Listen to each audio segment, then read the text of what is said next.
pero básicamente les expliqué la diferencia entre tener una relación privada con el Señor y tener una experiencia pública, corporativa con el Señor. Una cosa es uno solito y otra cosa es cuando uno está en compañía de otras personas que también han buscado al Señor con todo su corazón, ¿verdad?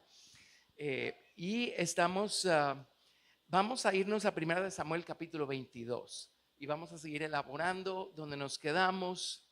Pero el rey David es alguien a quien Dios puso por maestro, entre otras cosas, para enseñarnos muchas cosas. Y una de las principales cosas que me enseña David es a encontrar su refugio en Dios. No importa la situación, no importa la circunstancia, él corría a Dios. Amén. Si era un gigantón el que lo estaba persiguiendo, él corría a Dios. Si era un rey enloquecido el que lo estaba persiguiendo, él corría a Dios. Si era su propia carne la que lo estaba persiguiendo, él corría al Señor. Amén. Y se los puedo probar. Muy bien. Entonces, bueno, David llegó a ser lo que fue y vemos su conducta pública, que fue lo que fue, y el éxito que tuvo. Peleaba batallas y siempre obtenía la victoria. Y todo esto es porque él aprendió en lo privado a pelear sus batallas personales. ¿Sí? Aprendió a buscar al Señor, aprendió a meterse con Dios y a lidiar con su corazón, con su carne, con su mente allí. Aprendió a lidiar con las presiones, con los problemas, con todo, aquí en lo privado, en lo secreto. Y no hay nada más maravilloso que tener un cuarto de oración. Amén. Es nuestro hospital privado, es nuestro cuarto de guerra, es de todo nuestro cuarto de oración. Y ese es el lugar donde tiene que empezar todo, ¿verdad? Amén. Así es que si usted no tiene el hábito de buscar al Señor en lo secreto, en lo privado, vaya haciéndose ese hábito. Es realmente allí donde comenzamos a caminar con Dios. Amén. Sin una relación privada, secreta con Dios, nos estamos perdiendo de mucho y no vamos a entender muchas de las cosas que vamos a encontrar en el camino. Amén. Amén. Se quedaron extrañamente callados. Miren, gracias a Dios, yo es una de las primeras cosas que aprendí, por eso caminé rápido. Pero si me hubiera tomado 15 años aprender a buscar a Dios en lo secreto, hoy estaríamos en un nivel tan elemental que daría pena, ¿verdad? Amén, es la verdad. Así es que en serio, escuchen lo que estoy diciendo. El Señor Jesucristo viene pronto. Y si en nuestro cuarto de oración no estamos sintonizados con su voz, no vamos a escuchar la voz de la trompeta cuando suene. Déjenme decirles de entrada que no todos los que se llaman cristianos se van a ir en el arrebatamiento. En la Biblia encontramos 3 veces mencionados grupos numerosos de cristianos que se quedaron a pasar la gran tribulación. Amén, cierto.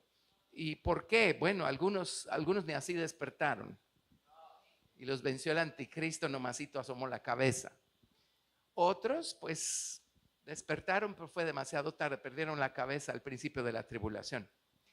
Otros despertaron y lograron pelear una batalla durante esos 3 años y medio que durará el periodo de gran tribulación, de tal manera que pues al final los matan casi al final de la gran tribulación. Pero pelearon una batalla que los otros no habrán peleado, que es la de no dejarse marcar. Lo dice su Biblia. Amén. Y la de no adorar a la imagen del anticristo y todo eso. Dios va a tomar eso en cuenta y a ellos también les va a dar el privilegio de reinar sobre la tierra 1000 años juntamente con Cristo. ¿Qué les parece? Qué fiel es Dios, ¿verdad? Pero yo no necesito esperar hasta que las cosas de veras se pongan calientes para empezar a obtener mis victorias. Yo quiero obtener mis victorias hoy, aquí y ahora. Y ese fue David. Ahora, David en este momento de su vida que hemos estado estudiando, después de que Saúl explícitamente dijo: si lo veo lo mato, con la ayuda de Jonatán se salió corriendo y empezó a vivir como un animal de cacería, ¿verdad? siendo perseguido por este rey cuya única razón de existir era darle caza con Z a David y exterminarlo del mapa. Amén. En eso se convirtió el proyecto de vida del rey Saúl. Imagínense ustedes qué barbaridad. Sí. Así es que bueno, pasaron varias cosas, pero en 1 Samuel 22, esta etapa de la vida de David apenas está comenzando, calculen ustedes. Y terminó yéndose a la cueva de Adulam. Ahora, él no comenzó a buscar a Dios allí. Él llevaba años de estar buscando a Dios en lo personal, en lo privado. Amén. Llevaba años de tener una comunión personal, secreta, íntima con Dios. Llevaba años de saber enfrentar sus propias batallas personales. Amén. Con la ayuda de Dios y vencerlas. Llevaba años de saber cómo lidiar con sus pensamientos, sus sentimientos, sus emociones. Eso lo hace uno en lo secreto, en lo privado, con el Señor. Llevaba años de estar caminando de esa manera. Él ya había peleado muchas batallas personales y había obtenido muchas victorias personales y había escrito varios salmos que dan testimonio de todo esto. Pero David finalmente se fue a la cueva de Adulam. Primera de Samuel 22, verso 1. Ahora, hasta aquí la experiencia de David ha sido personal, tanto la privada como la pública, ¿verdad? Su aliado y su mejor amigo fue Jonatán en aquellos días, pero fuera de eso, David no era, digamos, parte de un grupo. Él no tenía una congregación y no podían todos reunirse los días que fuera de la semana a pelear batallas espirituales juntos y a apoyarse los unos en los otros. David no tenía eso, él estaba solito. Y déjenme decirles que hay una buena parte de nuestro camino que tenemos que recorrerlo solitos. Ayer les contaba un poco de mi testimonio personal, pero algunos de ustedes no tienen idea de dónde venimos. Por eso a lo mejor no entienden hacia dónde vamos. Pero hubo una época en la que el único individuo que danzaba era yo. Y no lo podía hacer en la iglesia. Porque, o sea, hasta aquí está bien, pero de aquí para allá ya no. Y mi corazón explotaba de gozo, de gratitud. No, bueno, sí, pero ya el porcentaje era menor por lo que yo estaba aprendiendo y experimentando en la iglesia. Era más por lo que yo estaba viviendo y experimentando buscando al Señor a solas en mi cuarto. Allí me encontraba yo con Dios y mi gozo y mi gratitud eran tales que yo en mi cuarto saltaba, gritaba y mi esposa se acuerda perfectamente bien de mi cuarto de soltero, pero si yo quería hacer bulla tenía que taparme la boca con una almohada para no despertar a todo el mundo porque se oía todo ahí en la casa. Amén. Una vez era tal mi desesperación por querer gritar y saltar y danzar que solo esperé a que todo el mundo se acostara, a que apagaran sus luces todos en la casa. Entonces salí de mi cuarto y me bajé. Teníamos un cuarto abajo que era un cuarto de juegos, así le llamábamos nosotros, y allá había una bodeguita. En esos días era mi bodeguita. Yo estudiaba arquitectura y ahí tenía todos mis cartones, lápices, reglas. Era un relajo mi bodeguita, pero era mi bodeguita. ¿Sí? Bueno, me fui a encerrar a mi bodeguita. Y ahí empecé a gritar porque acababa de leer algo en la Biblia que el Señor me avivó y yo tenía que gritar de gozo y de gratitud por lo que acababa de entender. Me acuerdo que terminé de gritar y solo abrí la puerta de la bodeguita y mi papá solía hacer algo que en casa le llamábamos excursiones nocturnas. Sí, o sea, a la medianoche tenía que bajar a abrir la refri y a comer algo. Y yo voy saliendo todo oscuro, las luces apagadas. Voy saliendo de mi bodeguita y mi papá va bajando las gradas. Me dice, ¿usted qué está haciendo ahí? Bueno, ¿cómo se lo explico? Ya ni me acuerdo qué le dije, pero algo tuve que crear porque en esos días él no hubiera entendido gran cosa. Después sí, pero en esos días todavía no. Si yo le hubiera explicado qué estaba haciendo yo metido en la bodeguita con la luz apagada, ¿verdad? Amén. Pero estoy tratando de explicarles el nivel de relación personal que Dios quiere que tengamos con Él, la realidad que Dios quiere que vivamos con Él en lo personal. Amén. Bueno, Así es que yo tenía que danzar yo solito. ¿Saben qué hacía? En esos días crearon lo último en tecnología. Se llamaba el Sony Walkman. Porque antes, si uno quería llevarse su música con uno, tenía uno que llevarse la grabadorona aquella sobre el hombro, ¿verdad? Y todo el vecindario sabía que uno iba pasando con su grabadora. Pero crearon el Walkman. Entonces yo me ponía mi Walkman, mis cassettes cristianos, y a la par de la casa hay un campo. Yo me iba al campo en la noche, que nadie me mirara. Y me iba en la noche, me ponía mi traje de calentamiento y empezaba a danzar a las 10, 11 de la noche. Danzaba, daba vueltas, oraba, gritaba, gemía, mugía, hacía, ya se imaginan, todo lo que no podía hacer en la iglesia. Bueno, llegó un momento en donde más y más gente empezó a buscar a Dios en la iglesia. Entonces, llegó al punto en donde la represa ya no aguantaba el volumen y el peso del agua, ¿verdad? Tarde o temprano se abrió la represa y el resto es historia. Ustedes ya empezaron en un ambiente con la represa abierta, pero yo no empecé en un ambiente con la represa abierta. Entonces, o yo buscaba a Dios o me moría. Yo no tenía esta clase de ambiente cuando yo empecé. Por la gracia y misericordia de Dios,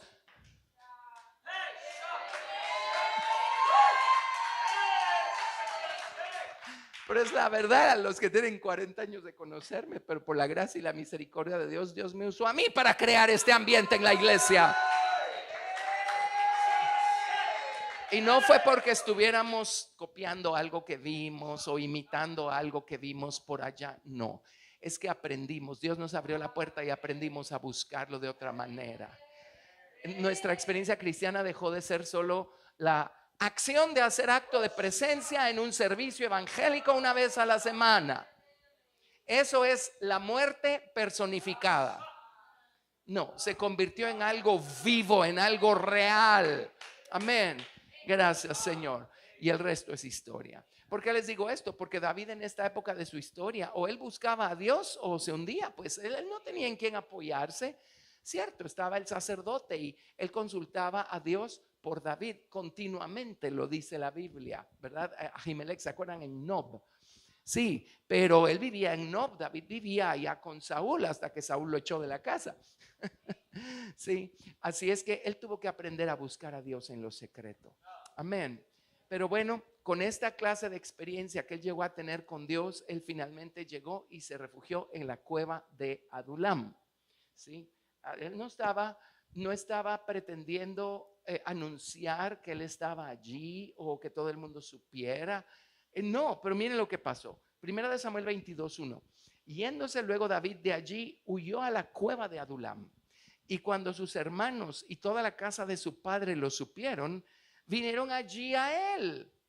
Y en esos días no había, ¿cómo se llaman los medios sociales? Así se dice, redes sociales. En esos días no había redes sociales, pero corrían las bolas rapidísimo. David está en la cueva de Adulam. Y ya discutimos eso. Llegó su familia y entonces David se los fue a dejar al rey de Moab. Dijo, mejor cuídamelos tú, ¿verdad? Porque conmigo quién sabe qué va a pasar. Pero luego miren lo que pasó, verso 2. Y se juntaron con él todos los afligidos y todo el que estaba endeudado y todos los que se hallaban en amargura de espíritu. Y fue hecho jefe de ellos. Si se pone a pensar lo que aquí realmente dice, la palabra jefe es zar, es la misma palabra que se traduce como príncipe. La palabra zar se traduce como capitán, como líder, cabeza, el principal. Fue hecho el principal entre los afligidos, endeudados y amargados. ¿Por qué dispusieron todos? No, sé tú el principal. ¿Por qué creen? ¿Por qué creen que están estas historias en la Biblia? Porque Dios sabía que hoy ustedes y yo íbamos a estar enriqueciéndonos de estas historias. Amén. fue hecho el principal, el primero. O sea, los amargados y David, los endeudados y afligidos y David. Dijeron, tú eres el candidato perfecto para ser la cabeza de esto.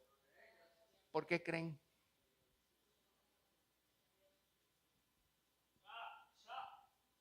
¿Saben por qué? Él podía enseñarles a ellos cómo dejar de ser aquello. Porque él ya había obtenido la victoria. Él ya sabía cómo se hacía para dejar de estar afligido, endeudado y amargado.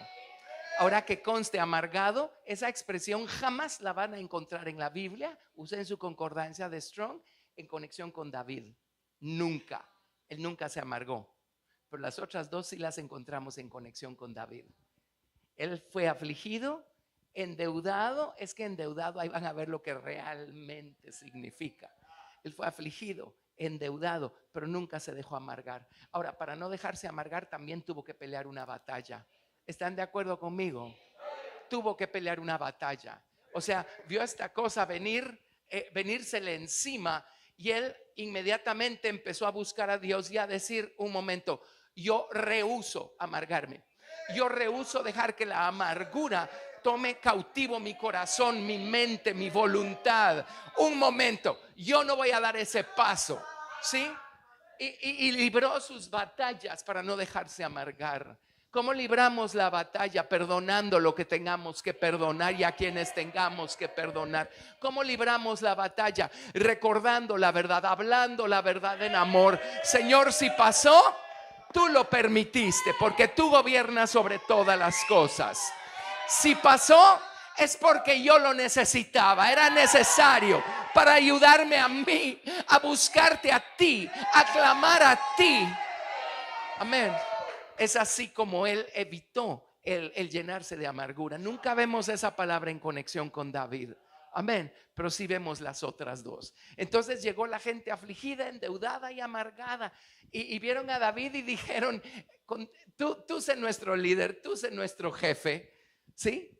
No porque lo vieron afligido, endeudado y amargado. No, al contrario, es porque lo vieron a él victorioso sobre la aflicción, el endeudamiento, la amargura de corazón. Amén. David les enseñó cómo. Amén. Miren, afligido significa puestos en estrecho, angustiados, oprimidos. ¿Alguna vez ha estado angustiado por algo? ¿Verdad que sí? Ajá, es tremendo.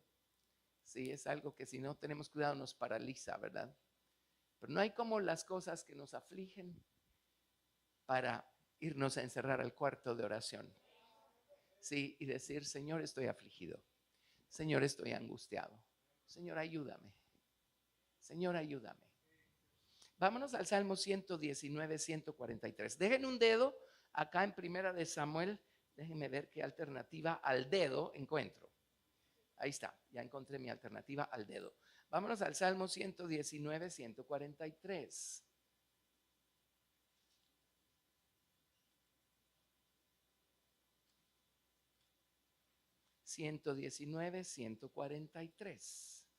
Ahí, estaba yéndome al 143. No, es 119, verso 143. Dice, aflicción y angustia se han apoderado de mí, mas tus mandamientos fueron mi delicia. ¿Qué hizo la aflicción con David? Lo llevó a la palabra de Dios, a buscar respuestas, a buscar consuelo. Amén. A buscar respuestas y consuelo. ¿Está afligido? Enciérrese, doble rodillas, abra su Biblia y léala. Y va a encontrar todas las respuestas que necesita y todo el consuelo que necesita. Y después de buscar a Dios con la Biblia abierta, va a salir de allí vencedor, victorioso, ¿sí? Y encima de todo, con una nueva perla de revelación. Una perla, un tesoro preciado. Va a salir de allí agradecido. Y va a decir, Señor, si yo no hubiera sido afligido de esta manera, nunca hubiera recogido ese precioso tesoro de verdad que tenías tú para mí allí. Amén. Amén. Las personas que de veras llegan a manejar su Biblia, no estoy diciendo aquí. Los que la manejan aquí, pues solo tienen que ir a estudiar teología o algo así, ¿verdad? Para manejarla aquí. No, quiero decir aquí. Amén. Son personas que necesariamente han pasado por dolor. Y es eso lo que los lleva a buscar respuestas. Y las encuentran. Y entonces pueden venir y decir, déjenme decirles, ¿dónde en la Biblia está el remedio para ese mal que está aquejándolos? Amén. Gracias, Jesús. Sí. Y miren, si uno se sienta en la iglesia, oye las predicaciones, y uno cuando tiene hambre, uno no va a dejar caer una sola migaja a tierra. Uno va a estar esperando a absorber, a asimilar. Uno sabe que en alguna de esas palabras que está saliendo de la boca del predicador va a salir la respuesta que yo necesito. Amén. Ahora, si no es la voluntad que sea así, entonces se va a su casa, abre su Biblia en lo secreto de su cuarto de oración y dice, ok, no fue allí, entonces va a ser aquí. Y saben que a veces pasa que allí tampoco. Entonces regresa el siguiente domingo y sigue usted como esponja, absorbiendo toda la verdad que le están predicando desde el púlpito. Tarde o temprano llega ese tesoro. Amén. Que nos devuelve la paz, el gozo, el reposo y además nos enriquece, porque ahora sabemos por experiencia algo que no sabíamos antes.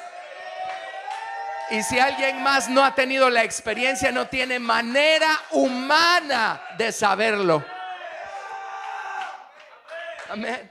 Gracias, Señor. Afligidos. Así es que David fue afligido. Eso lo hizo manejar las escrituras como las manejaba. No lo dice explícitamente la Biblia, pero hace tiempo estudiamos el Salmo 119 y por la estructura y todo el contexto que tenemos en las escrituras, es obvio que fue David el que escribió el Salmo 119. Amén. Ok, muy bien. Los afligidos. Miren qué más. Los endeudados. ¿Saben qué significa endeudado? Pues sí es eso, por supuesto que es eso. Pero van a haber unas citas que los van a sorprender. Pero básicamente el principio es que les ha sido, voy a decir una redundancia, les ha sido puesta una imposición. Ese es el endeudado. De repente se encuentra amarrado a algo o a alguien, esclavizado a aquello. De repente es deudor a quién sabe qué cosas y ni siquiera lo estaba buscando. Cuando menos siente, ya es esclavo de esto o de aquello. Endeudado significa seducido, engañado. Y generalmente es con engaño que termina uno amarrado a personas, situaciones. Amén. Y entonces pierde uno su vida porque ahora todo lo que uno hace tiene que ser de alguna manera por que nos enoje, por quedar bien, por corresponderle, porque inconscientemente creemos que nos debemos, ya perdimos la vida, nos quedamos esclavos. Ese es endeudamiento. Amén. Significa, les ha sido impuesto interés. ¿Saben qué significa? Que usted va al banco y presta $100, ¿verdad? Y el banco le da los $100 y dice, pero va a tener que pagar un 10% de interés anual. Y el préstamo es por 5 años. No, digamos por 10. El préstamo es por 10 años. Cuando usted termina de pagarlo al año 10º, pagó el doble. O sea, tuvo un costo el que usted se amarrara. Encima de todo, tuvo un precio para usted el amarrarse y el esclavizarse a otro. Amén. Tremendo. Ahorita vamos a David, pero miren dónde se utiliza esa palabra. Nasá es la palabra. Vámonos, oh sorpresa, a Génesis 3, versículo 13. Ajá. Génesis 3, 13.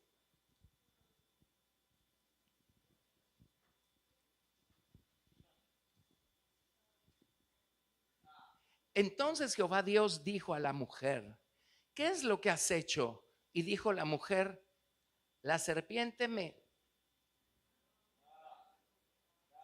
endeudó yo me endeudé con la serpiente con intereses. y comí. Quedé endeudada. Esa es la palabra. Quedé endeudada a la serpiente. Por eso hoy la raza humana vive para agradar al diablo y a todo su sistema. Y paga intereses. Ajá, y paga intereses. Esa es la palabra endeudado.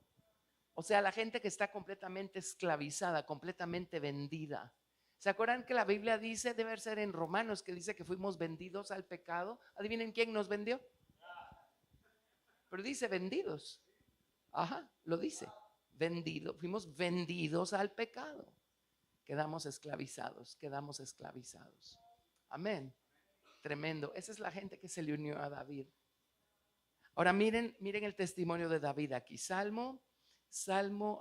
Hagamos el Salmo 69 del 1 al 4. Aquí no se menciona la palabra, pero se menciona el concepto. Salmo 69 del 1 al 4.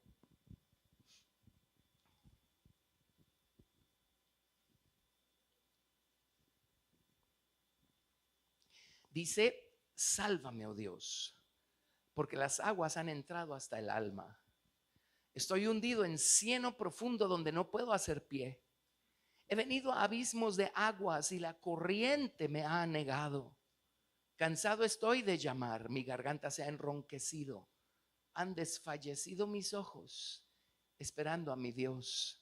¿Qué está haciendo? Está orando profundamente, peleando una batalla. Dice, se han aumentado más que los cabellos de mi cabeza los que me aborrecen sin causa. Saúl, ¿verdad? Se han hecho poderosos mis enemigos, los que me destruyen sin tener por qué.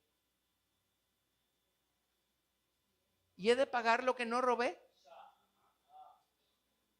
Están tratando de convertirme en su deudor encima de todo.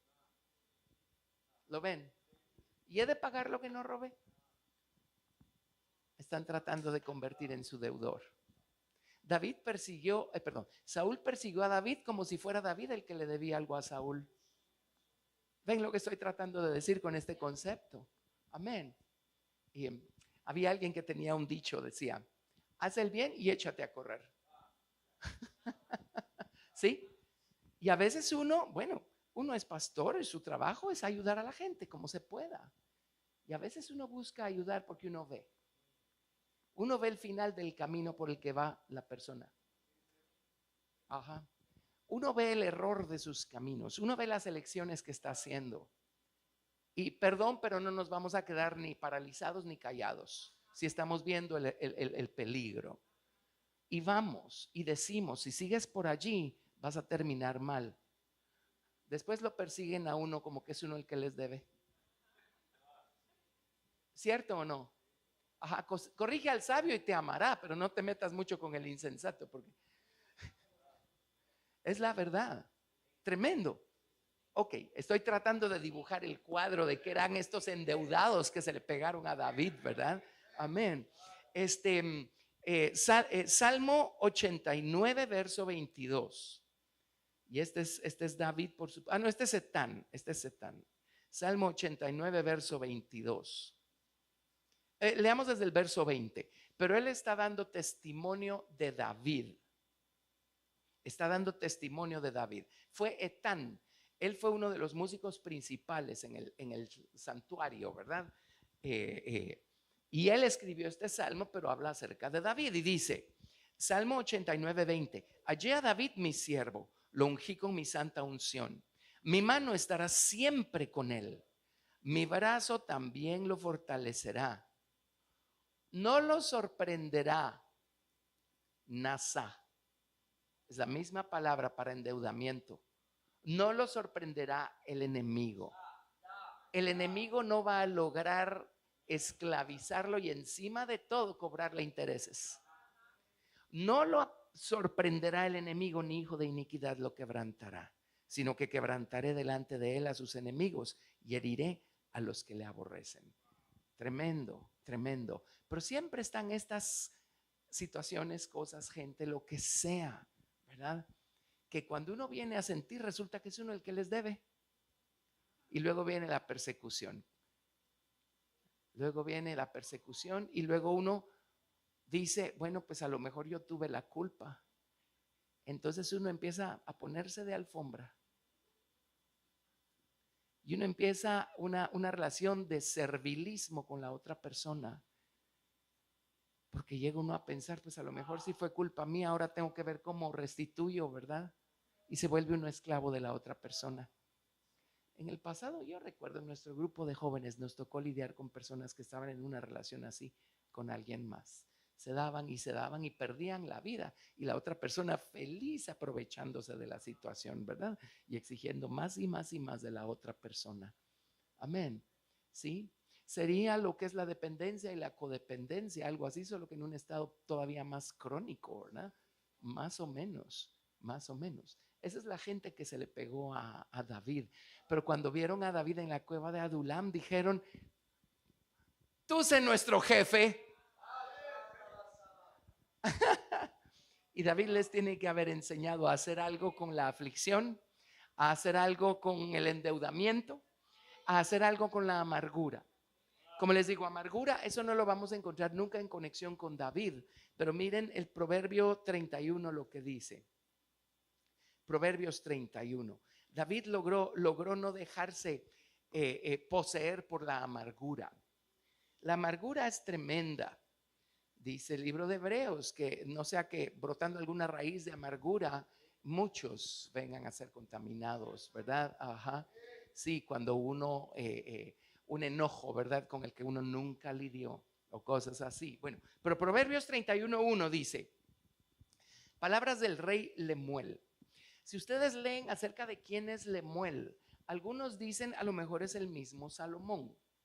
Otros dicen a lo mejor era un rey de una de las naciones árabes y la mencionan y no me acuerdo cuál era. Otros dicen esto debe ser figurativo, simbólico. Lemuel significa dedicado a Dios. ¿Y qué van a creer? Eso es lo que más sentido me hace a mí. Palabras, dice, profecía con que le enseñó su madre. Si ha sido dedicado a Dios, esto es para él. Y dice, ¿qué hijo mío y qué hijo de mi vientre y qué hijo de mis deseos?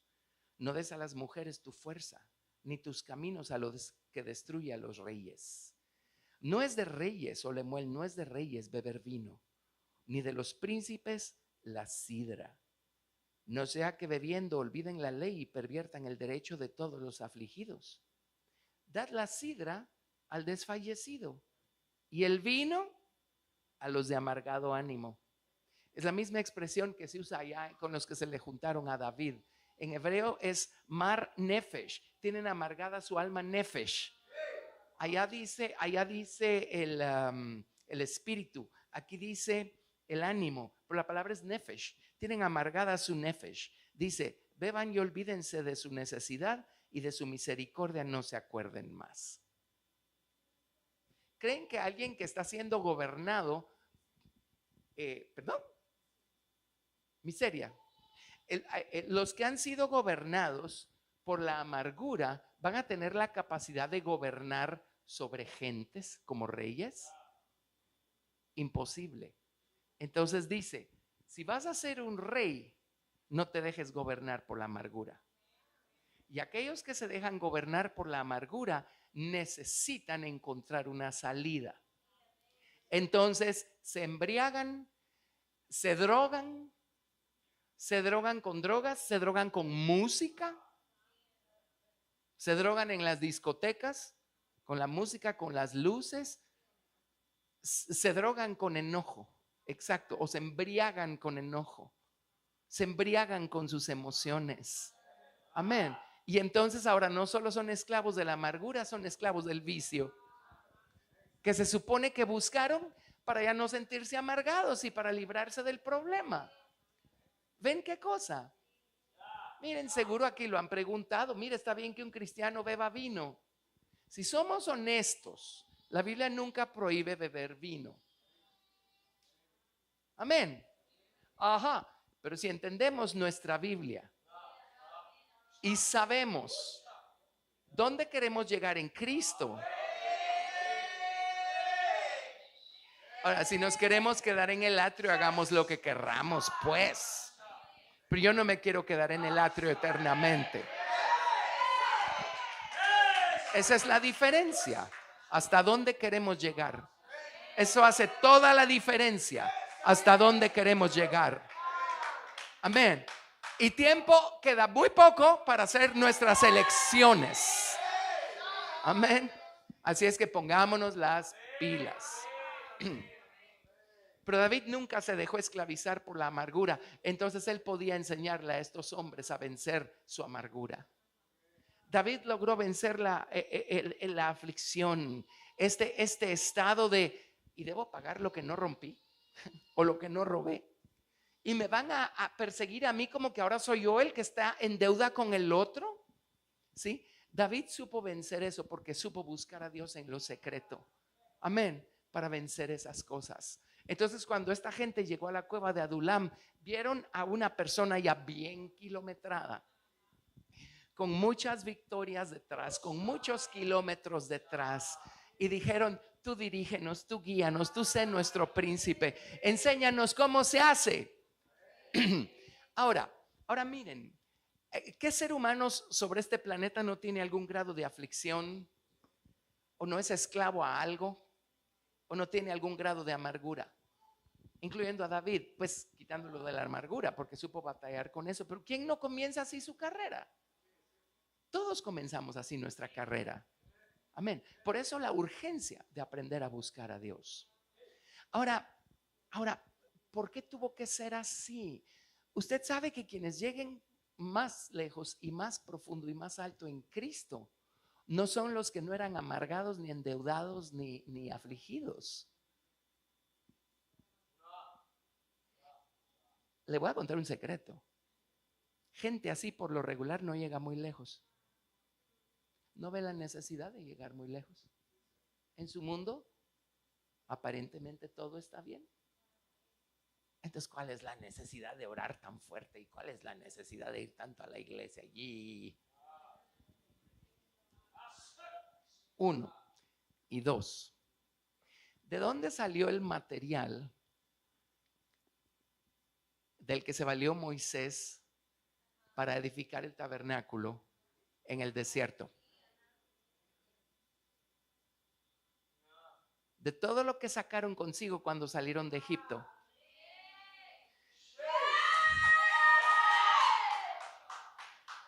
Toda la carga que llevaban encima cuando salieron de Egipto. Toda la aflicción, el endeudamiento, la amargura, los enojos, las frustraciones, las debilidades de la carne, las malas inclinaciones. Todo lo que sacaron consigo de Egipto. Un día al pie del monte de Sinaí vino el Señor y dijo: ok, ahora dénmelos. Vamos a convertir todo eso en materia prima para edificarle un santuario al Señor. Y el Señor tiene varias maneras de trabajar con lo que nosotros le vamos rindiendo. Amén. Según la esencia de lo que le estemos dando. Hay cosas que le entregamos al Señor y el Señor simplemente la convierte en ceniza, ¿sí? Y las borra del mapa. Y gracias a Dios.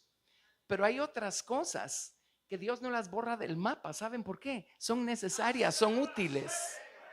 Son virtudes que el Señor nos dio cuando creó al hombre allá en el jardín del Edén. Pero el pecado las tomó cautivas y las deformó, las corrompió. Entonces viene el Señor y dice: hey, esas no las vamos a tirar a la basura. Esas las vamos a convertir. Solo dénmelas.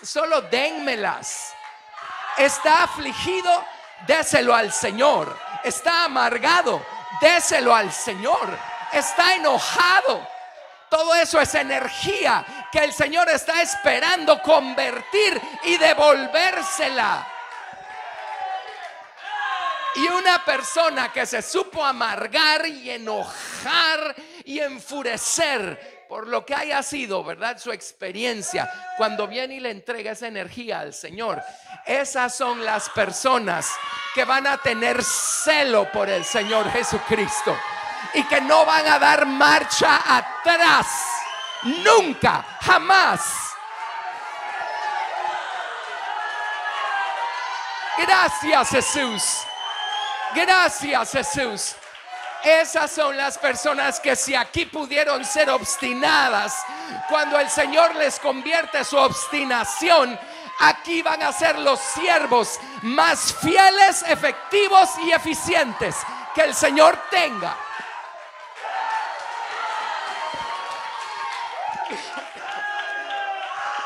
Cuando le confesamos al Señor nuestras faltas, Él las echa tras sus espaldas. ¿Saben qué hay ahí atrás? El nombre del Señor Jesucristo. ¿Y saben qué hace el nombre del Señor Jesucristo? Convertir nuestras faltas, reciclarlas. Y luego Dios nos devuelve toda esa energía reciclada. Y ahora tenemos esa energía para correr con Dios y ser vencedores victoriosos. ¿De dónde sale la sustancia que necesitamos para caminar con Cristo? De nosotros mismos, cuando se la entregamos al Señor para que la convierta.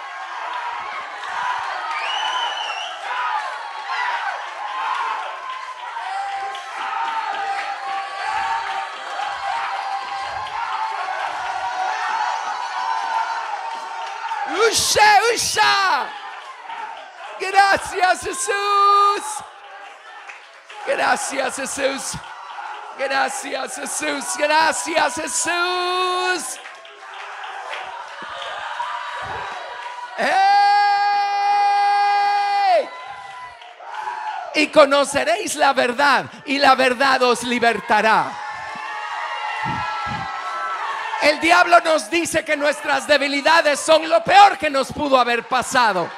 Yo estoy aquí para decirles que Dios está esperando a que se las entreguemos para convertirlas, y al final habrá sido lo mejor que nos pudo haber pasado.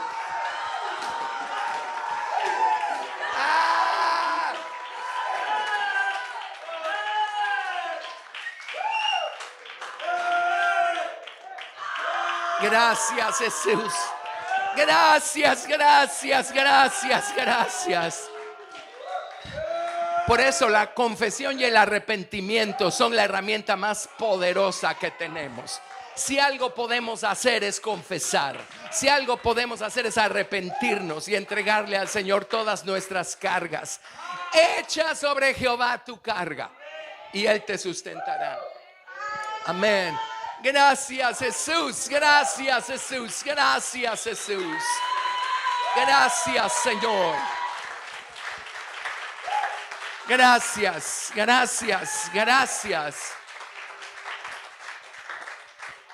Miren, sin decir más de lo necesario, algunos de ustedes van a saber de quiénes estoy hablando, pero en la iglesia tenemos a unas personitas por allí que tienen del lado del Espíritu y del lado de la palabra una dimensión, una altura y una profundidad increíbles. Pregúntenles qué hacían cuando no eran cristianos.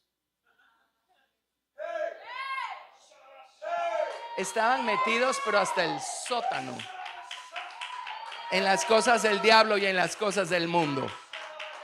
Todo lo que hicieron fue entregarle todo eso al Señor Jesús. Y resulta que toda esa energía que estaban usando para ofender a Dios, Dios la convirtió, Dios se las devolvió.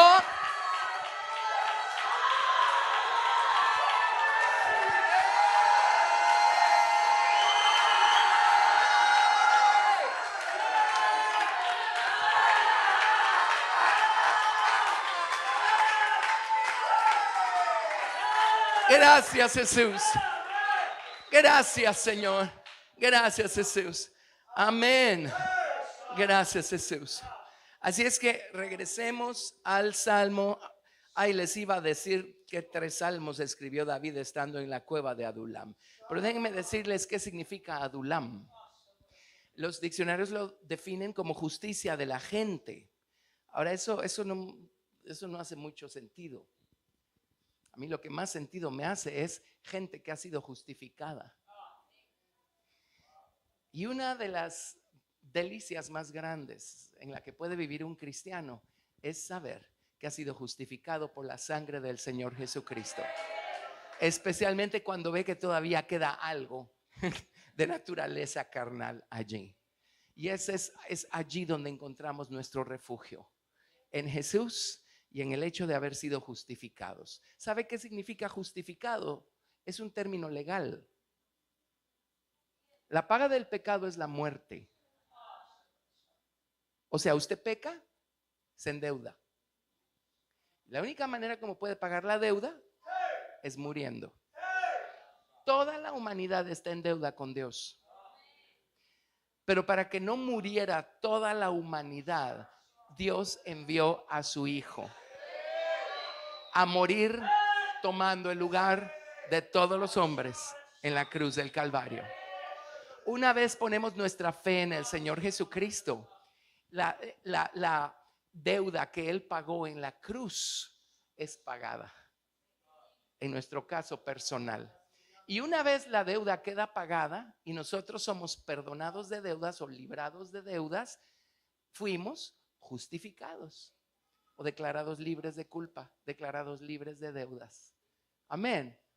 Si hoy algo nos quiere endeudar, va a ser el diablo, no el Señor. Amén, porque ya fuimos libres de deudas. Ok, primera de Samuel 22, espérenme que se me perdió, aquí está. Espero que no se les haya entumecido el dedo que habían dejado en primera de Samuel 22. Primera de Samuel 22, 1 y 2. Yéndose luego David de allí, huyó a la cueva de Adulam, y cuando sus hermanos y toda la casa de su padre lo supieron, vinieron allí a él. Y se juntaron con él todos los afligidos y todo el que estaba endeudado y todos los que se hallaban en amargura de espíritu. Y fue hecho jefe de ellos y tuvo consigo como 400 hombres. Ahora sabemos por la Biblia que con el correr de los días al grupo se le sumaron otros 200, porque después eran 600 hombres. Ellos son los que gobernaron Israel junto con David. Quiere decir que algo tuvieron que haber gobernado aquí adentro primero.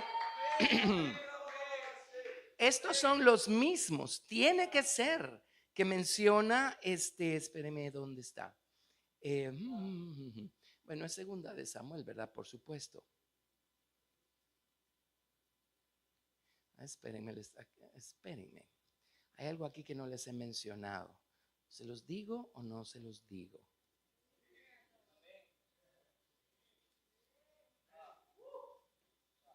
Sí. Ok, David fue hecho jefe de ellos, ¿verdad? Y uno no puede gobernar sobre completos desconocidos. Tiene que haber un punto ahí de referencia para saber entender a la gente sobre la que uno está puesto, ¿verdad? Amén. Por eso uno no puede predicar mensajes que nos traigan esperanza si uno mismo no ha encontrado la victoria. Y si uno no supiera con qué cosas lidia el resto de la gente. La hermana Hicks lo decía todo el tiempo cuando hablaba de estas cosas. Decía, ¿cómo creen que sea acerca de ustedes? Porque uno estuvo allí también, ¿o no? Es la única manera. Es la única manera. Bueno, solo déjenme insertar esto porque si no, no lo vamos a hacer. La palabra jefe es la palabra zar o príncipe. Y a lo mejor de allí salió la palabra zar con T. ¿Se acuerdan que el rey de Rusia se llamaba zar? ¿Sí? Probablemente salió de allí. Pero zar es príncipe. Ok. Veamos dónde aparece la palabra príncipe. Hebreos capítulo 2, verso 10. Hebreos capítulo 2, verso 10. Hebreos 2, 10. Es la palabra zar. Hebreos 2, 10. Porque convenía a aquel por cuya causa son todas las cosas y por quien todas las cosas subsisten, que habiendo de llevar muchos hijos a la gloria, perfeccionase por aflicciones al zar de la salvación de ellos. La palabra allí en las Biblias hebreas es príncipe. De hecho, en la Biblia King James dice al capitán de la salvación de ellos. Porque es Jesús nuestro príncipe, nuestro jefe, nuestro capitán. Así como David fue el príncipe, el jefe y el capitán de toda esa mara. ¿Cómo es que Jesús es nuestro jefe, nuestro capitán, nuestro príncipe? ¿Saben por qué? Porque Él recorrió el mismo camino por el que caminamos ustedes y yo. Ahora, Él no lo hizo por ser un pecador. Él lo hizo por querer voluntariamente identificarse con el pecador sin tener pecado. Pero Él fue expuesto a ser tentado en todas las cosas, pero sin pecado. Amén. Él sabe, Él es nuestro fiel sumo sacerdote. Él puede compadecerse de nosotros porque Él fue probado en todo, tentado en todo. Por eso Él es el príncipe de nuestra salvación. Amén. Él nos enseña el camino para dejar de ser lo que éramos y llegar a ser lo más y lo mejor que se pueda como Él. Amén. Hechos capítulo 5 verso 30. Hechos capítulo 5 verso 30.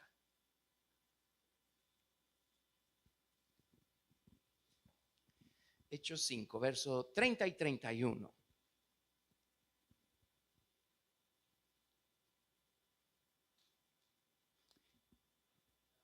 El Dios de nuestros padres levantó a Jesús, a quien vosotros matasteis colgándole en un madero. A este Dios ha exaltado con su diestra por príncipe y salvador para dar a Israel arrepentimiento y perdón de pecados. Amén. Él es nuestro príncipe, que lo hizo calificar como príncipe, el haber sido probado en todo, el haber sido perfeccionado por medio de las aflicciones. Amén. El haberse venido a identificar con nosotros sin dejar que el pecado ensuciara pero ni un milímetro de su ser. Amén. Ven qué cosa más emocionante. Así es que ahora entendemos mejor cómo David fue hecho príncipe de toda esta bola de gente. Bueno, Jesús es el príncipe de esta otra bola de gente. Amén. Pero Él se va a ocupar de mejorar lo que encuentra el día que lo encuentra. Gracias, Jesús. Amén. Bueno, más de eso, pero suficiente. Ahora, esa gente, los afligidos, los endeudados y los amargados de espíritu, tienen que ser los mismos que se mencionan en segunda, espérenme, que es segunda de Samuel capítulo 23. Segunda de Samuel capítulo 23. Porque estos eran sus valientes, ¿o no? Ajá. ¿Cómo llegaron a tener tal celo? ¿Cómo llegaron a tener tal fuerza? Porque aprendieron de su capitán, de su jefe. Aprendieron de su capitán, de su jefe. Y el Señor tiene que haber convertido todas esas. ¿Cuál es el antónimo de virtudes? Desventuras. Sí, y las convirtió en virtudes. Esta gente, que era lo que era, se convirtieron en los guerreros más excepcionales, increíbles, poderosos, celosos, espectaculares que hay sobre la faz de la tierra. Entonces llegó un momento en donde David, él ya no estaba solito para pelear las batallas de ahí en adelante. Él pudo pelear sus batallas hasta ahí. Hasta aquí él caminó solo, nadie con él solito. Y peleó sus batallas y venció hasta acá. Pero las batallas que le esperan a partir de que llegó a la cueva de Adulam, él ya no las puede enfrentar solo. Es allí donde se vuelve valiosa ya no solo la búsqueda personal, privada. Entendemos que la búsqueda personal nos lleva hasta allí. Pero ahora resulta ser que entra en escena la búsqueda colectiva. Amén. Y Dios le preparó a una bola de gente para convertírsela. Gente que al final tuvo que haber caminado por el mismo camino por el que caminó David, buscando aquí al Señor. Haz algo con mi amargura, Señor, ayúdame a vencer, a no dejarme vencer por esto, a no dejarme esclavizar por esto. Señor, te pido perdón por haberle dado rienda suelta a mi enojo, a mi ira. Señor, perdóname, Señor, porque la aflicción me ha paralizado. Pero yo no quiero vivir así, Señor. Ayúdame a vencer esto. Gente que caminó por el mismo camino. Un día pues se encontraron todos en la cueva de Adulam, todos refugiados en la verdad de la justificación que es por Cristo. Amén. Todos los que trabajaron en lo personal, sus cosas personales, se encuentran un día aquí. Y ahora llega un punto en donde todos los que caminaron solitos se encuentran en un punto del camino. Gente madura, gente trabajada, gente aporreada, pero convertida. Tarde o temprano se encuentran. Y entonces estamos listos para pelear otro nivel de batallas. Amén. Amén. Tienen que ser los mismos de segunda de Samuel 23, verso 8. Estos son los nombres de los valientes que tuvo David. José Basebet el Tacmonita, principal de los capitanes. Este era Adino el Esnita, que mató a 800 hombres en una ocasión. Después de este, Eleazar, hijo de Dodo, a Jojita, uno de los 3 valientes que estaban con David cuando desafiaron a los filisteos que se habían reunido allí para la batalla y se habían alejado los hombres de Israel. Este se levantó e hirió a los filisteos hasta que su mano se cansó y quedó pegada su mano a la espada. Aquel día Jehová dio una gran victoria y se volvió el pueblo en pos de él, tan solo para recoger el botín. Después de esto fue Sama, hijo de Age, Ararita. Los filisteos se habían reunido en Lejí, donde había un pequeño terreno lleno de lentejas, y el pueblo había huido delante de los filisteos. Él entonces se paró en medio de aquel terreno y lo defendió, y mató a los filisteos. Y Jehová dio una gran victoria. Y 3 de los 30 jefes descendieron y vinieron en tiempo de la siega a David en la cueva de Adulam, y el campamento de los filisteos estaba en el valle de Refaim. Bueno, mañana hacemos esa historia. Vámonos al 18. Y Abisai, hermano de Joab, hijo de Sarbia, fue el principal de los 30. Este alzó su lanza contra 300 a quienes mató y ganó renombre con los 3. Él era el más renombrado de los 30 y llegó a ser su jefe, mas no igualó a los 3 primeros. Después Benaía, hijo de Joiada, hijo de un varón esforzado, grande en proezas de Capseel. Este mató a 2 leones de Moab, y él mismo descendió y mató a un león en medio de un foso cuando estaba nevando. Obviamente no fue en El Salvador que pasó eso. También mató él a un egipcio, hombre de gran estatura, y tenía el egipcio una lanza en su mano, pero descendió contra él con un palo y arrebató al egipcio la lanza de la mano y lo mató con su propia lanza. Esto hizo Benaía, hijo de Joiada, y ganó renombre con los 3 valientes. Y fue renombrado entre los 30, pero no igualó a los 3 primeros. Y lo puso a David como jefe de su guardia personal. Y luego mencionan otros tantos, y en el verso 39 al final dice 37 por todos. Y esos 37 eran parte del grupo de 600, 400 al principio y después se le sumaron otros 200. Eran de los mismos. Gente por la que nadie daba un centavo. Pero les llevaron todo eso al Señor y el Señor les convirtió toda esa energía. Amén. Y miren la clase de valientes que fueron. Sin ellos, David nunca hubiera sido rey, nunca hubiera reinado y gobernado sobre Israel. David los necesitaba. David necesitaba de gente que recorriera el mismo camino que él había recorrido. ¿Cómo los pudo ayudar David? Pues cómo no va a poder ayudarlos si él caminó primero ese camino. Ahora los pudo ayudar y entonces ahora se unieron todos. Y ahora el nivel de victoria que obtuvieron fue totalmente otro. Más alto, más amplio. Otro nivel de batallas, otro nivel de victorias. ¿Me están escuchando? Apurémonos de este lado. Apurémonos, queda poco tiempo. Y las batallas están fuertísimas. Están fuertes y se van a poner peor. Amén. Porque al final vamos a necesitar este lado. Unirnos todos. pero no con gente que no ha sido convertida, no con gente indiferente, con gente a la que qué le importa, con gente que todo el tiempo está diciendo, pero ¿cuál es la necesidad? No, no se puede. Amén. Así no vamos a vencer con gente que ha caminado también y ha sido convertida. Amén. Bueno, ¿cuántos quieren caminar este camino? Díganselo al Señor, díganselo al Señor. En serio, con toda honestidad, digámoselo al Señor. Pongámonos en pie y digámoselo al Señor.